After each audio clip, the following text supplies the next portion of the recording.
വിഴിഞ്ഞത്തെ Adani SMC ഓഹരി കൈമാറ്റത്തിൽ സർക്കാർ അനുമതി വിശദമായ പഠനത്തിനു ശേഷം ചീഫ് സെക്രട്ടറി അധ്യക്ഷനായ എംപവേർഡ് കമ്മിറ്റി പരിശോധിക്കും.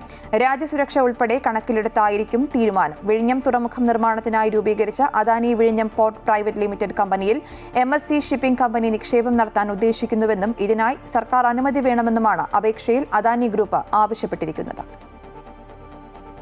തുറമുഖ ഓഹരി കൈമാറ്റവുമായി ബന്ധപ്പെട്ട് അദാനി കമ്പനി സർക്കാരിന്റെ അനുമതിക്കായി കത്ത് നൽകിയിരിക്കുകയാണ്.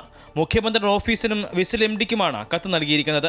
ഓഹരി കൈമാറ്റവുമായി ബന്ധപ്പെട്ട് അദാനി ഗ്രൂപ്പ് രേഖാമൂലം അനുമതി തേടിയിട്ടില്ലെന്നും വാർത്തകളിലൂടെയാണ് ഇക്കാര്യം അറിഞ്ഞതെന്നും മുഖ്യമന്ത്രി നിയമസഭയിൽ അറിയിച്ചതിന് മണിക്കൂറുകൾക്കകമാണ് അദാനി ഗ്രൂപ്പിന്റെ നടപടി. അദാനി ഗ്രൂപ്പ് സംസ്ഥാന സർക്കാരിന് നൽകിയ അപേക്ഷ ഇന്ന് സർക്കാർ പരിശോധിക്കും.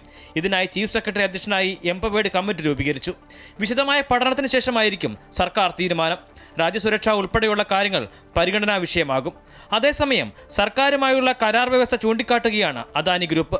വാണിജ്യ പ്രവർത്തനം തുടങ്ങി 1 വർഷം കഴിഞ്ഞാൽ 74% വരെ ഓഹരി വിൽക്കാമെന്നാണ് കരാറെന്ന് അദാനി ഗ്രൂപ്പ് ചൂണ്ടിക്കാണിക്കുന്നു. വാണിജ്യ പ്രവർത്തനം ആരംഭിച്ചത് 2024 ഡിസംബർ 24-നാണ്.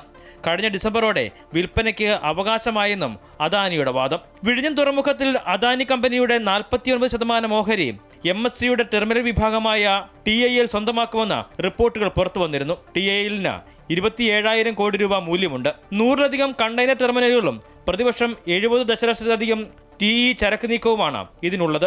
MSCയുമായുള്ള പങ്കാളിത്തം പ്രധാന ആഗോള വിപണിയിലേക്കുള്ള ഇന്ത്യയുടെ പ്രവേശനം കൂടുതൽ ശക്തിപ്പെടുത്തുമെന്നാണ് അദാനി ഗ്രൂപ്പിന്റെ വാദം. അമൃത ന്യൂസ്, തിരുവനന്തപുരം.